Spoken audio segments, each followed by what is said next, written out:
खबर में खुश आमदीद। मेरे साथ आरफ बिड़ साहब, मैं हूँ सईद काजी। कुछ खबरें और कुछ मेहमान भी हमारे साथ होंगे। क्या चेयरमैन पीटीआई कल रिहा हो जाएंगे? अगर होंगे तो क्या दोबारा गिरफ्तारी का बंदोबस्त भी है? इस पर बात करेंगे। यूरोपियन यूनियन की तरफ से भी खबर आई है कि अगर इलेक्शन वक्त पे ना हुए तो कुछ पाबंदियाँ स्लैब की जा सकती हैं या तल्लुकात में कमी लाई जा सकती है। इसके साथ साथ वही पुराना खेल दोबारा शायद खेला जाए। वीडियोज़ का नून लीग कह रहे हैं जी कुछ वीडियोज़ को सामने लाएंगे और एक इलेक्शन स्ट्रेटजी के तौर पर है या क्या मामला है, इस पे बात करेंगे। और last but not the least, किस एजेंडे के तहत हम ईरान से सस्ती बिजली नहीं खरीद रहे, और यहाँ ये मसाइल, इन मसाइल पर हम गुफ्तगू करेंगे। हमारे साथ मौजूद है बड़ी साहब आबद ज़ुबैरी साहब, सदर सुप्रीम कोर्ट हैं। सायरा बानो साहबा, मारूफ सियासतदान और मेंबर पार्लियामेंट। बहुत शुक्रिया आपका ज़ुबैरी साहब। मैं पहले आपकी तरफ हाजिर होता हूँ। क्या लग रहा है, क्राइम तो यही बताते हैं कि अगर इससे ये सज़ा मुअत्तल भी होती है तो अगले केसेस तैयार होंगे। आपकी क्या राय है?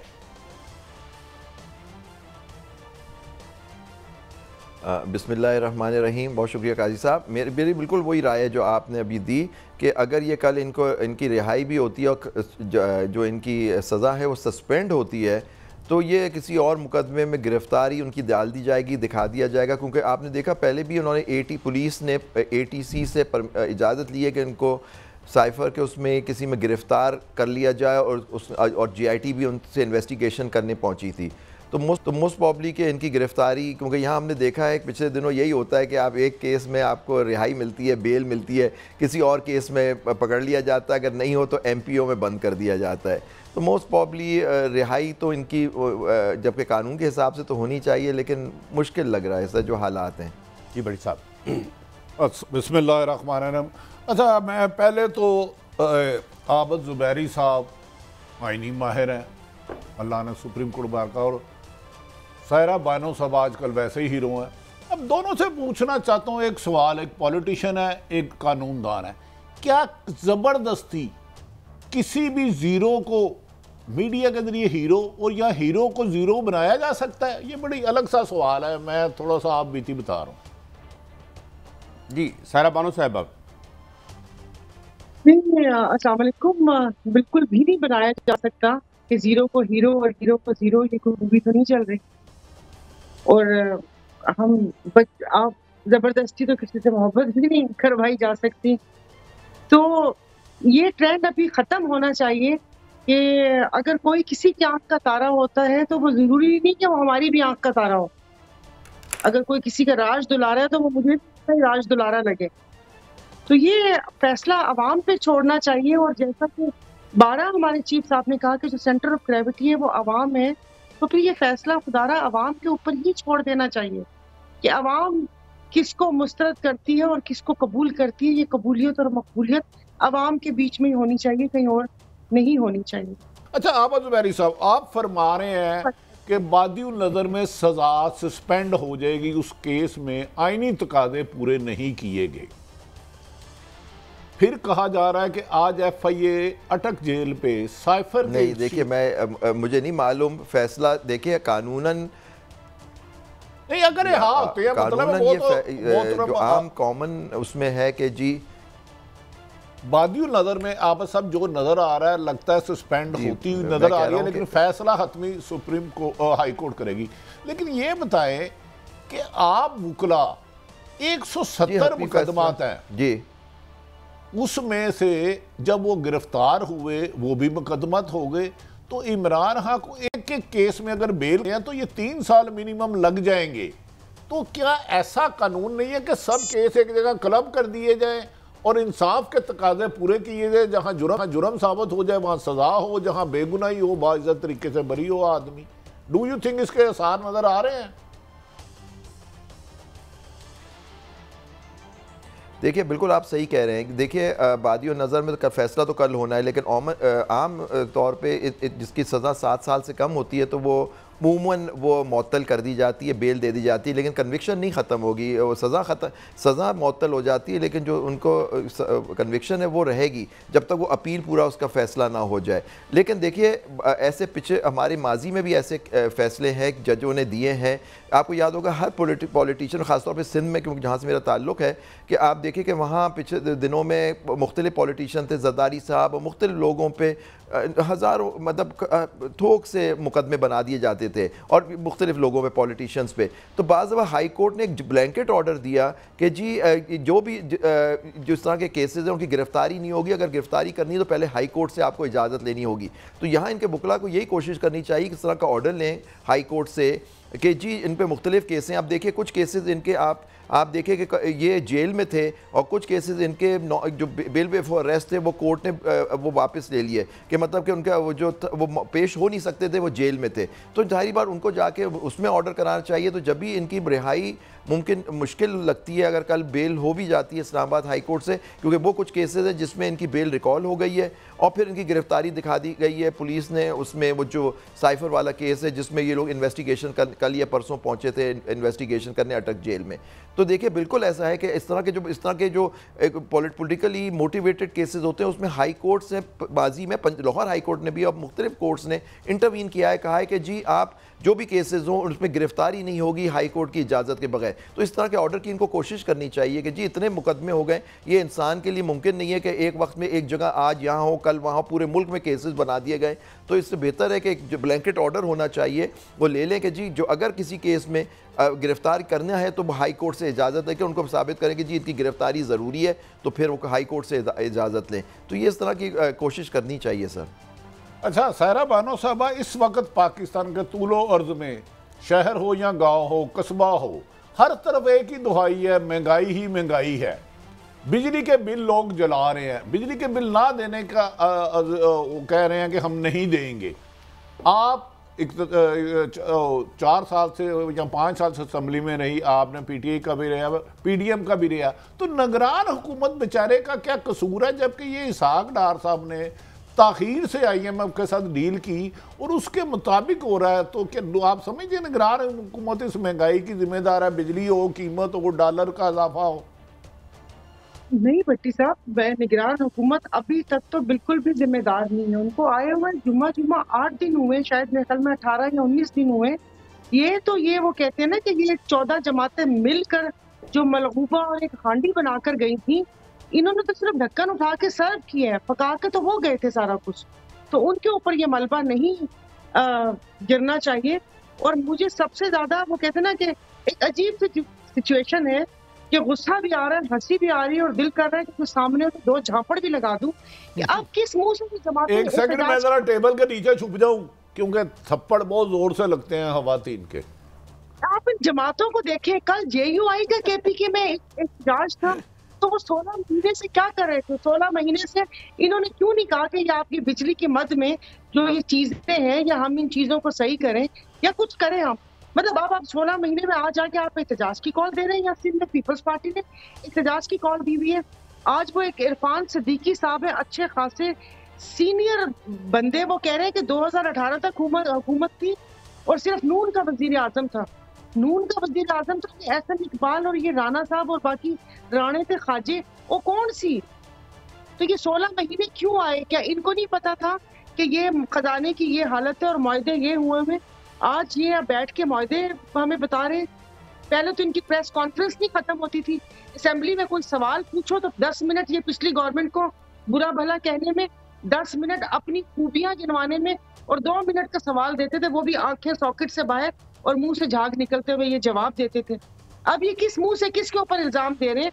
और मुझे भी ये सारा कुछ तो आई एम सॉरी ये प्लांटेड लग रहा है कि अब जब आपने इख्तियारात अपने हाथ से दे दिए, सदर से लेके इलेक्शन उसका लेके आपने इलेक्शन कमिश्नर को दे दिया, 90 दिन की दुहाई दे रहे हैं।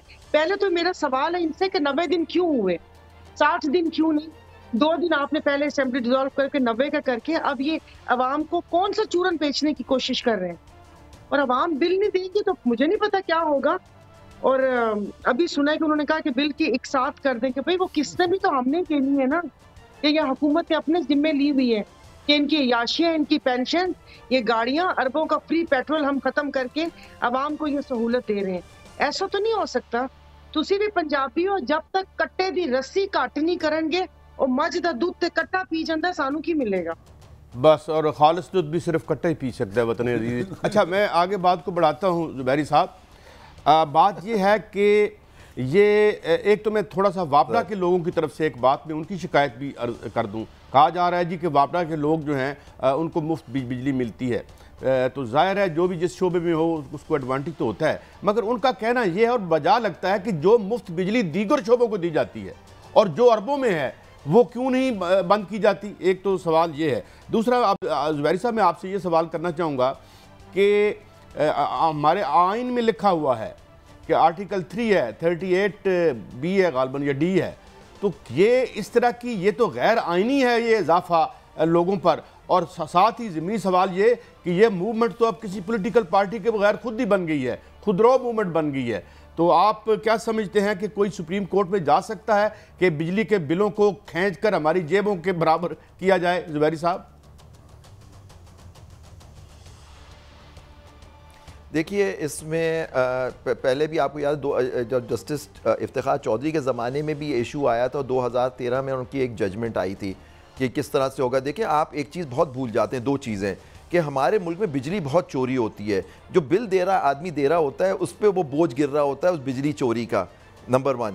दूसरी बात आप देखिए कि जब इतना लाइन लॉसेस आपके इतने सारे, और फिर सर्कुलर डेट, ये जितनी बड़ी बड़ी ऑर्गेनाइजेशन जो आपके गवर्नमेंट के डिपार्टमेंट्स हैं, सब डिफ़ॉल्टर्स हैं बिल पे करने में। आप उठा के देख लीजिए, ये बात उस वक्त भी आई थी, आज भी आप देख लें, सबसे बड़े डिफ़ॉल्टर्स जो गवर्नमेंट के डिपार्टमेंट्स होते हैं, बिजली के बिलों के होते हैं या गैस के बिलों के होंगे। वो सारा जो हो रहा होता है, मलबा जो होता है, वो जो आदमी बिल दे रहा होता है उस पर गिर रहा होता है। तो लाइन लॉसेस करके, यही फ़र्क है कि इलेक्ट्रिक में लाइन लॉसेस उन्होंने बहुत कम कर लिए, लेकिन अगर बिजली के बिल इतने होंगे तो लाइन लॉसेस आपके बढ़ेंगे, यानी चोरी होगी बिजली, क्योंकि आम आदमी दे नहीं सकता। आप देख लीजिए कितनी भारियाँ बिजली चोरी होती है सर। बाज़ जगह 90, ऐसे वो रिपोर्ट थी before the honourable supreme court कि बाज़ फीडर्स ऐसे थे जहाँ 95% बिजली चोरी हो रही थी। तो फिर वो बिजली बन तो रही है, चोरी हो रही है, पेमेंट नहीं हो रही, तो कौन दे रहा है? वो मैं और आप पे, हम पे डाला जाता है ये बोझ, जो बिल दे रहा होता है।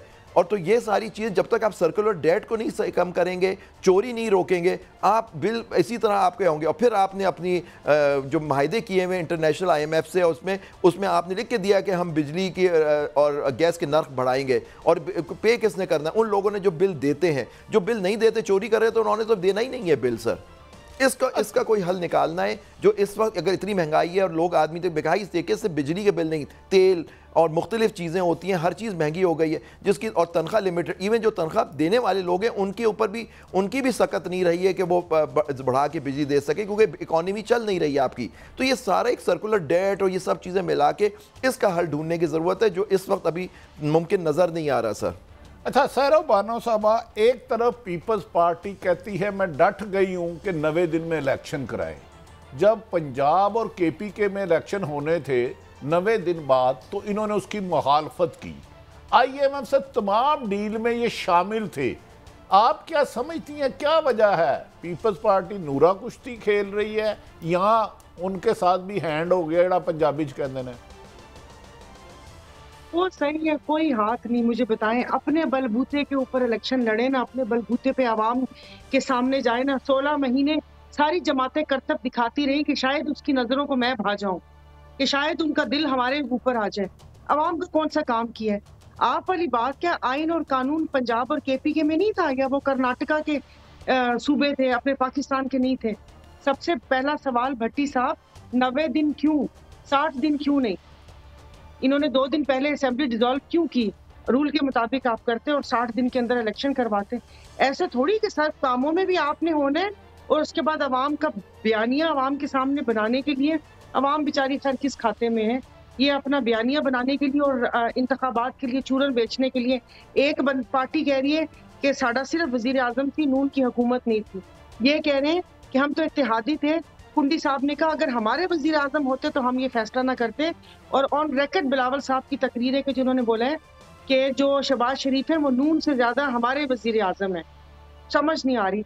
सब जमातें साथ थी, उधर से मेंगल साहब है उनके अपना। सारा बानो साहबा, एक तरफ तो आपने खुद निशानदेही कर दी, शहबाज शरीफ साहब बिलावल की तारीफों के पुल बांधते थे और बिलावल साहब शहबाज शरीफ की तारीफों के पुल बांधते थे। अब एक वजीर आजम जो 16 माह तक इक़्तिदार में रहा, उसकी जमात कहती है हमारा वजीर आजम नहीं था। भाई अरबों खरबों रुपए के मुकदमात आपने ख़त्म करा लिए, नैब अमेंडमेंट में आपने तरमीम करा ली, अपने सियासी मुखालफ पर आपने 180 मुकदमत कर लिए। तो क्या ये आप इनकी नूरा कुश्ती समझ रही है कि ये वाकई ही 90 दिन, यहाँ जो 60 दिन नीयत ठीक थी, तो क्यों नहीं इलेक्शन कराए? इन्हें खौफ है शिकस्त का? तो खौफ है। अब आप देख ही लीजिए कि क्या हो रहा है एक पार्टी उसके साथ, कि अभी हम इस बहस में हैं कि अगर उस मुकदमे से जान छूटी तो साथ ही दूसरा आज साइफर वाले चलेंगे। पहले तो मुझे साइफर जी ने समझ आती कि वो सी या नहीं सी, पहले कहते हैं वो था ही नहीं, ऐसा कुछ था ही नहीं, फिर वो घूम जाता है, वो फिर मिल जाता है, फिर उसके बाद कहते हैं कि ये मुल्की सलामती का मामला है। पहले अवाम को समझाए तो सही ना कि वो था या नहीं था। सभी के मुख्तलिफ बयानात देख लें। और सर ये नूरा कुश्ती है, जाहिर है इनका कोई फितरी इत्तेहाद तो था नहीं ना, ये तो जबरदस्ती की जब निकाह पढ़ाए जाते हैं तो अंजाम जो होता है वो अलहदगी ही होता है। तो एक दूसरे का पेट फाड़ने वाले, लाड़काना की सड़कों पे घसीटने वाले कैसे बैठे हुए थे साथ। और अब मौलाना साहब की जमात अलग और MQM के तो खैर वैसे ही मसले रहते हैं। अच्छा आबा साहब, ये फरमाइएगा कि आप कह रहे हैं माजी में ये मिसालें रेफरेंस नज़ीर मौजूद है कि जब किसी भी पॉलिटिशियन के खिलाफ इंतकामी कार्रवाई होती हैं तो जज साहबान क्लब कर देते हैं और ये हुक्म सादर फरमा देते हैं कि हमारी इजाज़त के बगैर ना गिरफ्तार किया जाए। आप इस्लामाबाद हाई कोर्ट से ये तवक्को रखते हैं, जबकि 2-3 दफ़ा इमरान खान साहब के बारे में वो केस कहते रहे, हुमायूं दिलावर पर उन्हें खदशा है, उनके वकला फरमाते रहे, लेकिन बार बार केस उन्हीं को भेजा जाता रहा। क्या फ्यूचर में इस्लामाबाद हाई कोर्ट से तरीके इंसाफ को कोई रिलीफ मिल सकता है?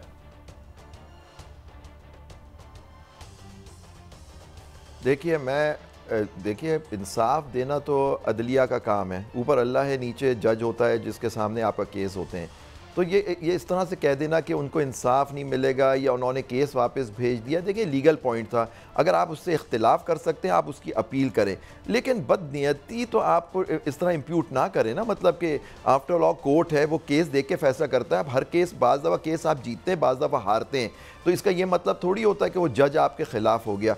उनका एक व्यू होता है, आपका वकील होते हैं, आप अपना मुद्दा बयान करते हैं, जज के ऊपर है वो आइन और कानून जो भी शहादत देख के फैसला करता है। तो इस तरह अगर आपको एतमाद नहीं था, आपने एप्लीकेशन दी, उन्होंने उसको रखा, उन्होंने रद्द कर दिया उसको और जज ने फैसला कर दिया। अब देखें कल उसका आपने देखा होगा चीफ जस्टिस साहब ने जब ये मंडे की तारीख दी थी, उस बेंच ने उन्होंने ये कहा कि हम उस जल्दी का फैसला नहीं करना चाहते जिस तरह से एडिशनल डिस्ट्रिक्ट जज ने किया। तो देखिए इस तरह की बातें होती हैं, इस तरह का इल्ज़ाम कि जी आपके खिलाफ फैसला है तो आप समझे जज आपके खिलाफ हो गया।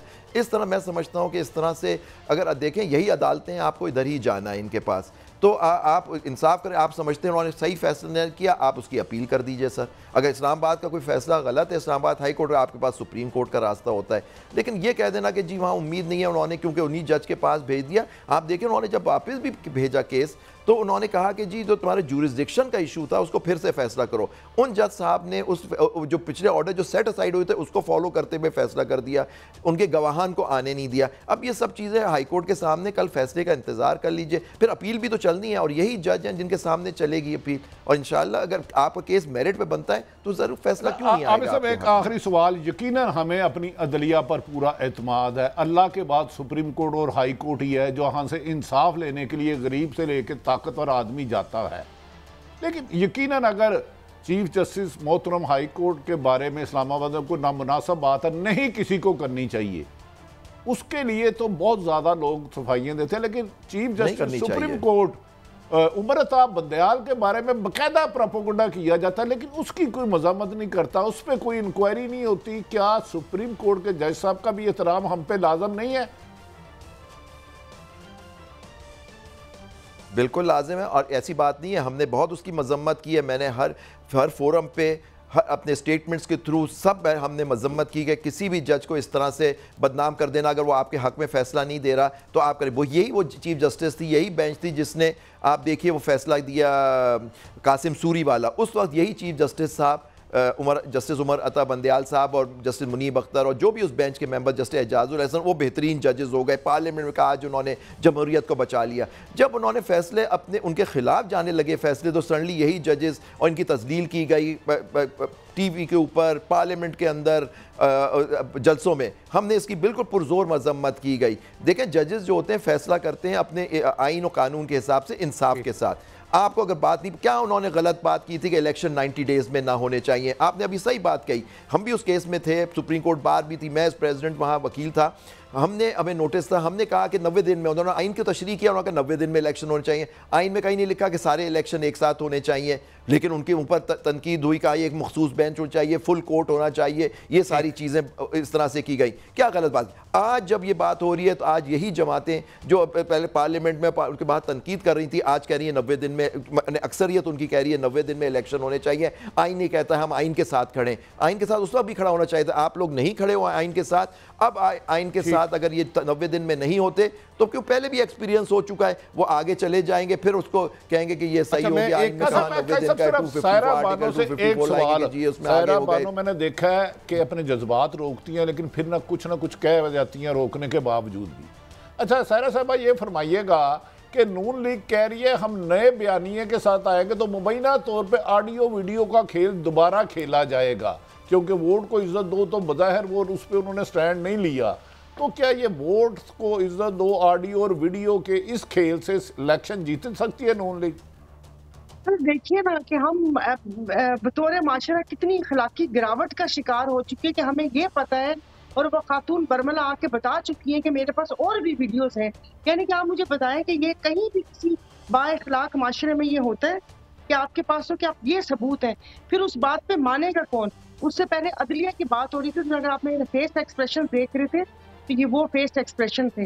मुझे बताइए, हमारे कायदे आज़म रहमतुल्लाह अलैह साहब, उन्होंने फरमाया था कि जो इदारों की जिम्मेदारियां होती हैं इज्जत अवाम की होती है। ये जो हम 25 करोड़ अवाम है जिनकी कोई इज्जत और एहतराम ही नहीं है, मेरे पे तो आप उंगली उठा दे तो मैं तो थोड़ी तौहीन का मुकदमा भी नहीं कर सकती कि किसी ने मेरी तौहीन कर दी है।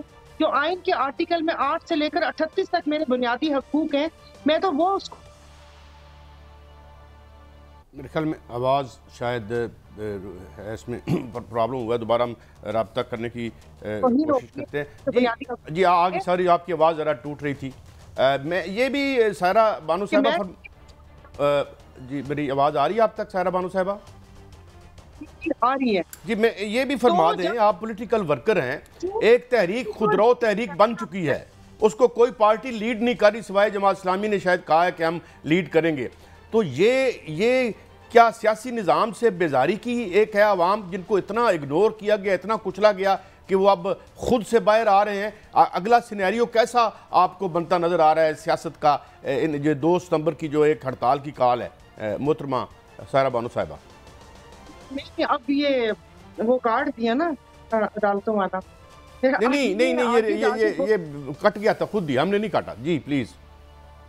नहीं वो तो आपका स्ट्राइक होल्ड हुआ था, वैसे हमारे तो हाथ और जुबान दोनों कटी हैं, लेकिन आपको हमने नहीं काटा, स्काइप की टेक्निकल प्रॉब्लम थी। जी सायरा बानो साहबा, पहले मेरा एहतराम, मुझे मेरे हक दे, मेरा एहतराम। इदारों की जिम्मेदारियां, इदारे अपनी जिम्मेदारियां पूरी करें।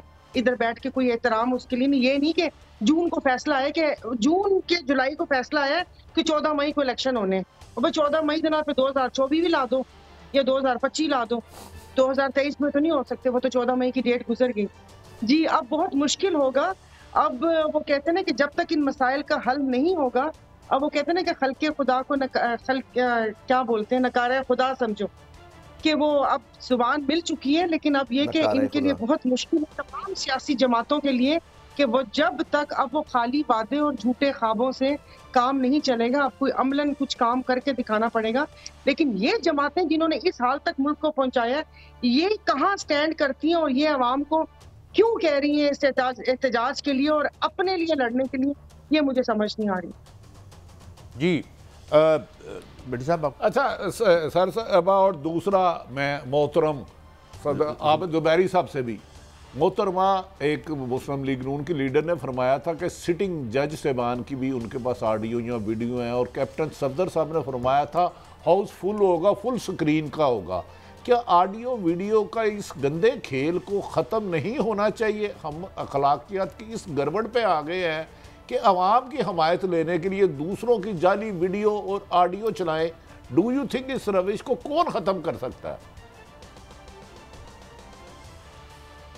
मेरे से देखिए, जी इसको सर, ये ख़त्म तो करने में तो अदलिया का भी रोल होना चाहिए, इसमें ख़त्म करने में ये इसका ये FIA और जो साइबर क्राइम वगैरह उसकी जुरिसडिक्शन है उसका होना चाहिए। लेकिन अनफॉर्चुनेटली ये देखिए, ऑडियो वीडियो जो आती हैं उसकी एक जजमेंट्स हैं सुप्रीम कोर्ट की कि जो आदमी इनको लाता है उसको पेश करना चाहिए किसने ये बनाई।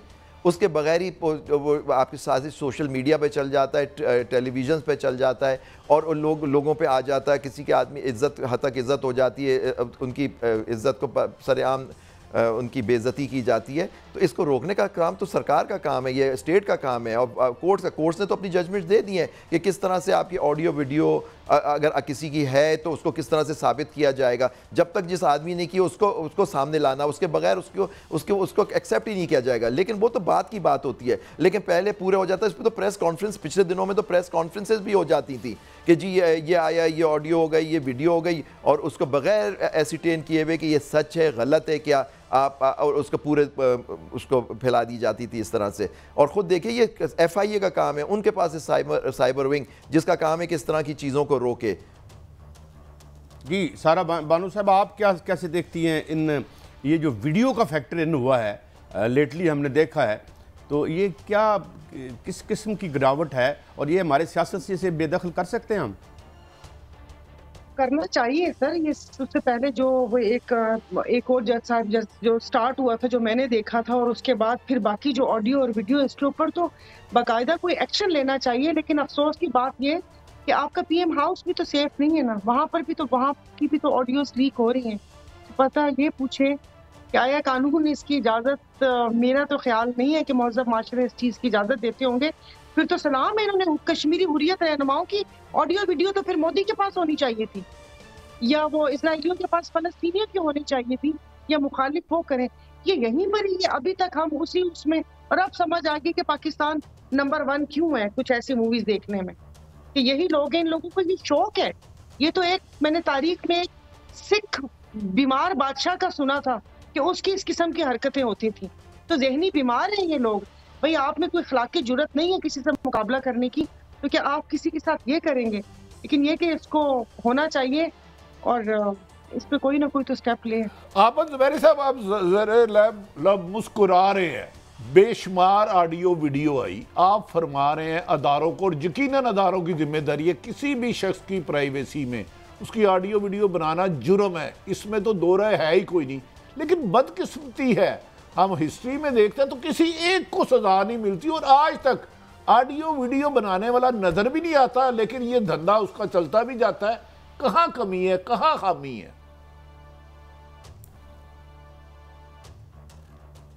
देखिए, खामी यह है कि दो कानून है, कानून में आपका पीका का लॉ है, वो उसमें अंदर है। फिर एक फेयर ट्रायल एक्ट है कि अगर आपने किसी की ऑडियो रिकॉर्ड इंस्टीट्यूशन को या किसी डिपार्टमेंट को या इंटेलिजेंस एजेंसी को रिकॉर्ड करने की ज़रूरत है तो हाई कोर्ट से वो परमिशन लेंगे। ये दो कवानीन आपके लगे मौजूद हैं जिसके अंदर, और उसमें लिखा हुआ है कोई इस तरह से किसी की ऑडियो वीडियो नहीं बना सकता। या तो आप हाई कोर्ट के जज से उनके सामने रखेंगे, उससे वहाँ से इजाज़तनामा लेंगे, या पीका के ऑर्डिनेंस में एक्ट में है कि किस तरह से अगर करनी होगी। इन दोनों जगह मुमानियत है, लेकिन उसके बावजूद ये होते। अब ये लॉ कौन इन्फोर्स करेगा? ये तो पुलिस का ही काम होता है ना इन्फोर्स करना। ये जो FIA वगैरह होती है वो आप देखते हैं वो गवर्नमेंट के साथ होते हैं, वो गवर्नमेंट जो कहती है वो कर रहे होते हैं, वो एक्शन ही नहीं लेते।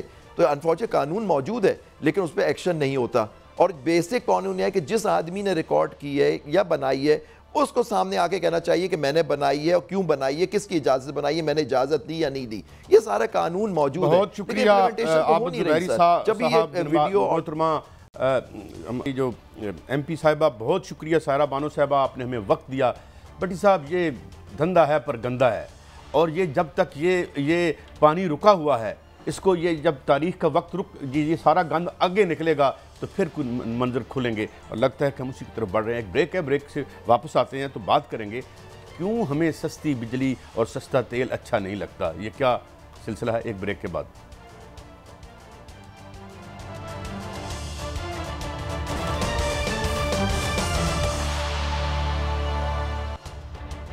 वेलकम बैक नाज़रीन। अब हमें ज्वाइन किया है एक ऐसी शख्सियत जनाब मुशाहिद हुसैन सैयद साहब, सियासत का भी हवाला, दानिश्वर भी हैं और बहुत हमारी रहनुमाई करते रहते हैं। बहुत शुक्रिया हमें वक्त दिया आपने सेनेटर साहब। मैं शुरू में इस इशू पे आता हूँ कि रशिया से आयल ख़रीदने का मामला हो तो यहाँ वो पॉलिटिकल इशू बन जाता है। मैं तेहरान में टैक्सी में बैठा था तो मैंने ड्राइवर से पूछा कि आपका पेट्रोल की क्या कीमत है, तो तर्जमा करके पता चला कि 10 रुपये लीटर है वहाँ पे। तो ये 2 सितंबर को यहाँ पे हलचल भी हो रही है, तो क्या चीज़ रोकती है? हमारी रूलिंग एलीट में जान नहीं है, सब सर्वियंस है कि हमारे मफाद में फैसले नहीं कर सकते? जनाब मुशाहिद हुसैन सैयद साहब। अस्सलाम वालेकुम पट्टी साहब और अस्सलाम वालेकुम खाई साहब और आपके व्यूअर्स को मेरी तरफ से बड़ा अस्सलाम वालेकुम। देखिए जी, एक पंजाबी का लफ्ज़ है चाका। मैंने देखा है कि हमारी खारजा पॉलिसी में अमेरिका की बात हो या कोई बड़े अमीर अरब ममालिक की बात हो तो बड़ी खुशी, मुसरत, मुस्कुराहट और जोश और जज्बा होता है। जब हम जिक्र करें रूस का, जिक्र करें इस्लामी जमहूरिया ईरान का, तो पता नहीं वो चाका है क्या कि हाथ मलने शुरू हो जाते हैं, हम पसीने छूटने शुरू हो जाते हैं। फिर हम खबे सजे देखते हैं कि यार वो फलाना क्या कहेगा, फलाना क्या कहेगा, फलाने से पूछ लें। बात यह है कि आप अपने मफाद में फैसले करते हैं। जो जानदार लोग होते हैं, जहां जानदार क़यादत होती है, और वो देखते हैं कि हमारे अवाम, हमारे मुमलिकत के मफाद में क्या चीज़ है, चाहे सियासी हो, चाहे खारजा पॉलिसी हो या कौमी सलामती के सो हो। ये नहीं कि जी वो NOC लेना है किसी से। तो यही प्रॉब्लम है। अभी मैं साउथ अफ्रीका से होके आ रहा हूँ, ब्रिक्स कॉन्फ्रेंस से। वही रूस के खिलाफ इतना महाज था, अगला कॉन्फ्रेंस रूस में हो रही है। ईरान को आप कहते थे कि तनहा रह गया, उसके पीछे सैंक्शन लगाए हैं, पाबंदियां, वो मेंबर बन गए ब्रिक्स का अलॉन्ग विद सऊदी अरेबिया। दुनिया तब्दील हो रही है लेकिन हमारी सोच माजी में फंसी हुई। अच्छा मुशाहिद साहब, ये जरा रहनुमाई फरमाइए, आपकी पाकिस्तान ना सियासत बल्कि बैन अल-अक़वामी तौर पर भी बहुत गहरी नज़र है और शोबा सहाफ़त से भी आप वाबस्ता रहे हैं। जो इस वक्त मुल्क में बिजली की कीमत है, पेट्रोल की कीमत है, डॉलर ऊपर जा रहा है, पूरे मुल्क में तूलो अर्ज में एहतजाज हो रहा है, क्या निगरान हुकूमत में ऐसी जान है इन हीरो में कि ये इन क्राइसिस को रोक सके? और दूसरा, हमारा हमसाया मुल्क ईरान, आप उससे बहुत बेहतर जानते हैं, हमें तेल लेने में कबाहत क्या है, क्या मुश्किलात क्या हैं? देखें जी, निगरान बेचारे तो जुमा 9 दिन हुए आए हैं। वो बड़े शरीफ लोग हैं, उनका वो बल्कि सब लोग इतनी, जो आप लोग इतनी जिक्र कर रहे थे, फलां आएगा, फलां जाएगा, फलां का नाम है, ये नाम किसी स्पेशल लिस्ट में था, किसी सियासी लिस्ट में था भी नहीं, और सडनली नाम आ गए और सब ने कहा यस सर, सलाम साहब। तो आप ये देख लें कि इनके तो बात छोड़ें, ये पहले के मामला चल रहा है, IMF का हमने मुआहदा किया। और असल बात है पट्टी साहब कि हम मुश्किल फैसले नहीं कर पाए। आप 2 अरब रुपया आपका रोज लॉस होता है एनर्जी का, वापडा का। आपने कोई फैसला किया उसके ऊपर, रोज PIA का लॉस होता है, स्टील मिल का लॉस होता है। 10 साल हो गए हैं, हुकूमतें आई हैं गई हैं, फैसला नहीं कर सकते, मुश्किल फैसले नहीं कर सकते। हम कहते हैं बड़े मुश्किल फैसले करेंगे, कौन से मुश्किल फैसले किए? हमने वो फैसला किया, IMF ने जो आपने कहा, आपने उसी पर साइन कर दिया। वो फैसला तो नहीं ना, वो आपको कहा गया, आपने मंजूर कर लिया। ईरान आप देखें, हर रोज 13 lakh litres, 1.3 million litres Iran से डीजल ऑयल जो है वो पाकिस्तान में आता है। उसे कहते हैं ऑफिशियली स्मगलिंग, जिसमें सब अपने हाथ रंगते हैं और फिर वो बिकता है पाकिस्तान में, और फिर भी सस्ता बिकता है। तो हम थोड़ी सी हिम्मत करें। Turkmenistan, Afghanistan, Pakistan, India pipeline की बात है, तापी, ईरान पाकिस्तान पाइपलाइन की बात है, रूस आपको पाइपलाइन बनाने को तैयार है। तो हम निगाहें आपकी उसी तरफ हैं जहां मसला है। वॉशिंगटन देखते हैं आपके IMF क्या कहेगा, वर्ल्ड बैंक क्या कहेगा। आप अगर हिम्मत करें तो अपने मुल्क के हवाले से फैसले करें ना। नहीं मुशाहिद साहब, मेरी गुजारिश है कि 13 जमातों की हुकूमत थी PDM की, बशमूल मुस्लिम लीग नून और पीपल्स पार्टी, उससे पहले तरीके इंसाफ की रही, और आप फरमा रहे हैं कि 13 लाख डीजल चोरी स्मगलिंग से आयल रोजाना आता है। तो हमारे हुक्मरान आवाम के मफाद में कब फैसला करेंगे और हमें कब रिलीफ मिलेगा? क्या आप इन मुस्तकबिल में देख रहे हैं कोई ऐसी उम्मीद? जब खौफ का खात्मा होगा और जब आप दबंग तरीके से वो फैसले करेंगे जो पाकिस्तान के कौमी मफाद में है और पाकिस्तान के अवाम के मफाद में है, ना कि उस खौफ से कि फलां क्या कहेगा, फलां से एनओसी लो, अमेरिका नाराज हो जाएगा या आईएमएफ नाराज हो जाएगा। आप वो फैसले करें और हिम्मत से करें। हिम्मत हौसले की बात है। आपने न्यूक्लियर बॉम्ब नहीं बनाया, आपने चीन से ताल्लुकात नहीं जमाने में उस्तवार किए, आपने सीपैक नहीं बनाया शुरू में, आपने एनओसी तो नहीं लिया था किसी से। तो मेरे ख्याल में मुझे अभी तक याद है कि जनरल जिया का दौर था, मैं मुस्लिम का एडिटर था, उस जमाने में पाकिस्तान अफगानिस्तान के जिहाद के अंदर अमेरिका का हलीफ था। लेकिन जनरल जिया ने खुद मुझे बताया 1986 में कि सदर खामनाई को हमने दावत दी है, वो आजकल जो रहबर हैं ईरान के, कहते इसलिए दिए कि ये मुल्की मफाद में है, हम ईरान के खिलाफ कोई इकदाम नहीं कर सकते। ये जनरल मोहम्मद जियाउल हक, फौजी आमिर डिक्टेटर आप कहते हैं, जो प्रो अमेरिकन आप कहते हैं, उनसे उनमें इतनी हिम्मत थी, जान थी, तो उन्होंने कहा नहीं, ये रेड लाइन है हमारी, हम उसको नहीं अलाउ करेंगे। तो ये मुल्कों में मुश्किलात आती हैं, लेकिन मुश्किलात का आप मुकाबला करते हैं दबंग फैसलों के साथ, ना कि हम खौफ की तरह छुपे रहे, डरे रहे और फिर रिंग रिंग करते रहे। ऐसा काम चलेगा। मशाहिद साहब, जो हमारी बर्बादी का अगर आगाज़ देखें 77 के बाद से हुआ, और फिर ये जो IPPs, इनको हाथ, ये हमारी सियासत में भी घुस गए हैं। ये कहते हैं जी डैम बनने से पाकिस्तान डूब जाएगा, और ये इतना बड़ा कार्टल बन गया है कि पाकिस्तान को ड्रेन कर दिया, फारग कर दिया है इकोनॉमिकली। अब इनको हाथ डालते हैं तो IMF की भी इन्वेस्टमेंट IPPs में है, वो कहते हैं जी पैसे तब दे। तो इससे कौन माई का लाल हमें निकालेगा? मुझे आपको लगता नहीं कि लिबरल डेमोक्रेसी का बोलो राम तकरीबन दुनिया में और हमारे यहाँ हो चुका है बिकम इंसेस्टियस एक्टिविटी बिटवीन द इशराफिया?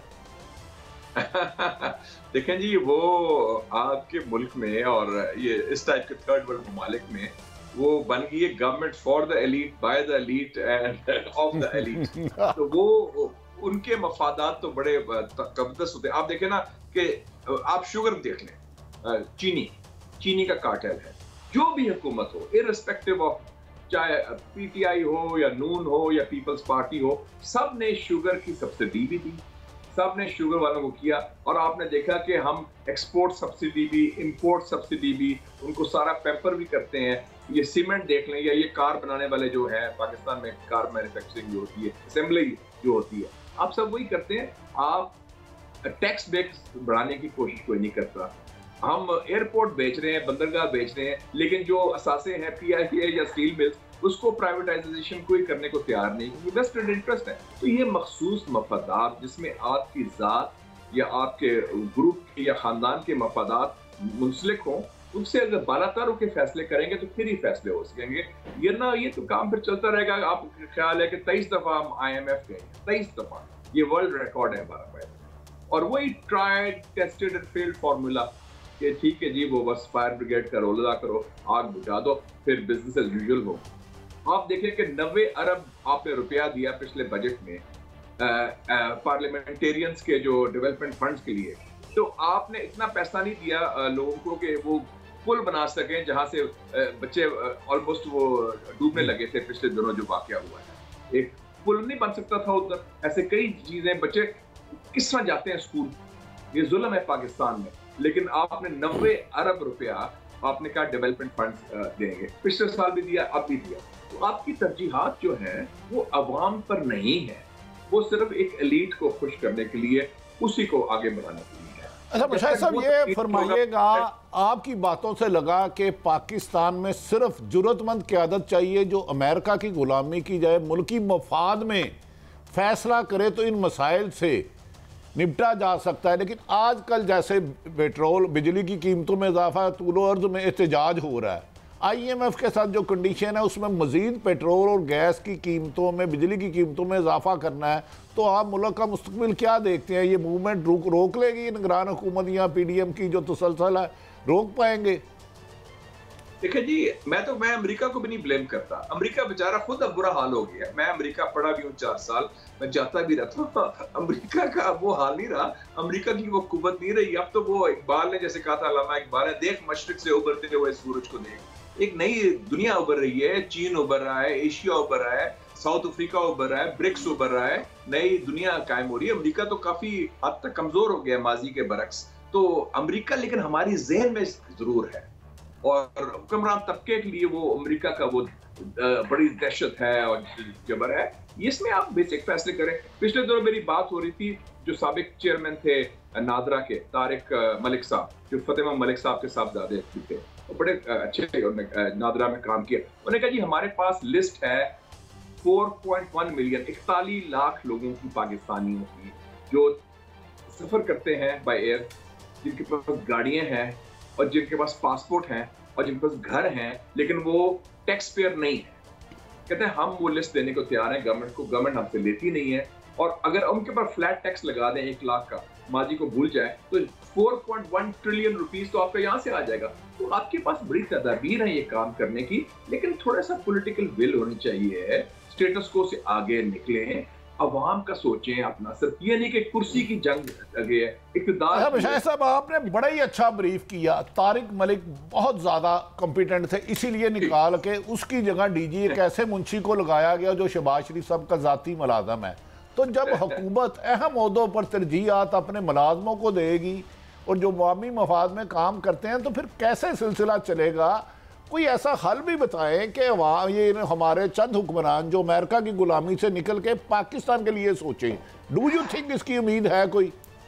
आप मुलाजमत की बात करें, जो उन्होंने मुलाजम रखे हैं, उनकी खुद भी मैं कहता हूँ मुलाजम मेंटेलिटी है। वो किसी और की मुलाजमत कर रहे हैं। वो ज़हन जो है ना, लीडरशिप नहीं है, वो भी मुलाजमत ही है, नौकरी है जी, बस 9 to 5, और जितनी देर नौकरी चलेगी काम चल रहा है। तो वो इसमें कोई रॉकेट साइंस नहीं। बाकी ममालिक ने आपके सामने तरक्की की है, चीन की मिसाल आपके सामने है, वस्ती एशिया की है, ईरान की आपके सामने है, और आप खुद देख लें सऊदी अरेबिया के लोग कहते थे ये अमेरिका नवाज ये है, फलाना है। आप देखिए कितने स्ट्रॉन्ग तरीके से, मैं कहता हूँ, ये मैं दाद देता हूँ प्राइम मिनिस्टर मोहम्मद बिन सलमान MBS को, कि उसने अपने मफादात की खातर उसने कहा हम स्टैंड लेंगे इश्यूज पर। ब्रिक्स भी ज्वाइन किया। मुशाहिद साहब, 2 सवाल क्विकली मैं पूछना चाहूँगा। एक तो हम ब्रिक्स में क्यों नहीं जा रहे, और दूसरा यूरोपियन यूनियन से खबरें आ रही है कि इलेक्शन अगर आगे गए तो सैंक्शन स्लैब हो सकती है हमारे ऊपर। इस हवाले से आपका क्या टेक है? क्योंकि ब्रिक्स में तो मेरे ख्याल में हमें ज्वाइन करना चाहिए था, हमें कम से कम दरखास्त देनी चाहिए थी। मुझे समझ नहीं आई कि ये जो चाका है, जिसमें मैं जिक्र किया था पहले, वो क्यों है। अभी ब्रिक्स में मैं खुद गया था, पहला पाकिस्तानी था जिसको दावत दी गई ब्रिक्स में कॉन्फ्रेंस में शिरकत को। मैंने तकरीर भी की, और साउथ अफ्रीका ने, बाकी लोगों ने, ब्राजील ने, चीन, रूस ने बड़ी उसकी दाद भी दी। गो कि हिंदुस्तान नाराज हुआ, लेकिन मुझे तो समझ नहीं आती कि बाकी मुल्क, ईरान भी ज्वाइन कर गया, UAE ज्वाइन कर गया, मिस्र चला गया, इथियोपिया चला गया, लेकिन वो हम कोताही है। मुझे उम्मीद है कि इसकी रेक्टिफिकेशन हो जाएगी।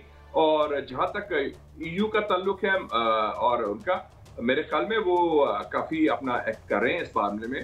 तो इलेक्शन तो आपको पता है, मैंने आपको पिछले दफा कई प्रोग्रामों में कह चुका हूँ कि जनरल ज़ियाउल हक, मुझे याद आ गया, उन्होंने कहा था कि इलेक्शन उस वक्त होंगे जब मुस्बत नताइज आएंगे। तो सर, गुजारिश ये है कि मुशाहिद साहब, आप मुस्लिम के एडिटर हैं और मैंने अब आके इस्लामाबाद आपसे चाय पीनी है। ज़ियाउल हक दौर में आज उससे बदतरीन दौर है। शुक्र है मुशाहिद हुसैन साहब जैसे साहिब इल्म आजकल किसी अदारे का एडिटर नहीं है, मीडिया उसका, वरना बहुत कर्म में रहता। कई साहब आप सवाल जी। वो बड़ा अच्छा दौर था जी, फिर भी आप अपनी बात कह सकते थे, और मुस्लिम अखबार बड़े दबंग तरीके से कहता था। उस वक्त कुछ रूल्स ऑफ द गेम भी थे। मैं समझता हूँ कि जनरल ज़िया के दौर में काफी अपना पता था कि ये सेंसरशिप है, ये लाइन क्रॉस करनी, ये नहीं क्रॉस करनी, ऐसी। और कभी कभी खौफ नहीं मुझे हुआ किसी चीज का, अपने जो भी बात थी, हम दिल की बात कह देते थे उस जमाने में। मुशाहिद हुसैन सैयद साहब जी चाहता है कि लंबी नशिस्त आपसे करें, मगर वक्त आड़े आता है। मगर आप हमें टाइम देते हैं, बहुत शुक्रिया आपका हमें एनलाइटन करने के लिए। तो नाज़रीन, ये था हमारा आज का शो। कल फिर मिलेंगे। अल्लाह हाफिज़।